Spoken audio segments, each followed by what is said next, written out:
السلام عليكم. لا تنسوا الاعجاب بالفيديو والاشتراك في القناة تشجيعا لنا لنستمر بنشر المزيد إن شاء الله. السلام عليكم ورحمة الله تعالى وبركاته. أتمنى تكونوا بخير وعلى خير.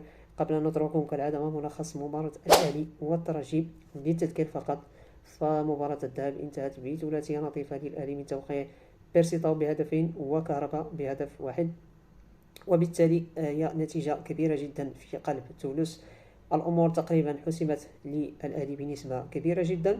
المباراة اليوم ستقام على استاد القاهرة. سأذكركم فقط بتشكيلة الفريقين.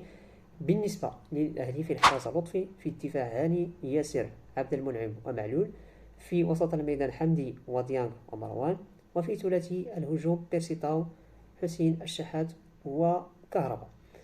على العموم ممن يسأل عن الشناوي فالشناوي مصاب وبالتالي فلطفي حل مكانها. أما بالنسبة لتشكيلة مباراة أو تشكيلة الترجي، في الحراسة دبشي، في الدفاع بن علي، مرياح، توغاي، بن حميدة، في وسط الميدان كوليبالي، وهابي وبن رمضان، وفي ثلاثي الهجوم عرفاوي، بن حمودة وزدان.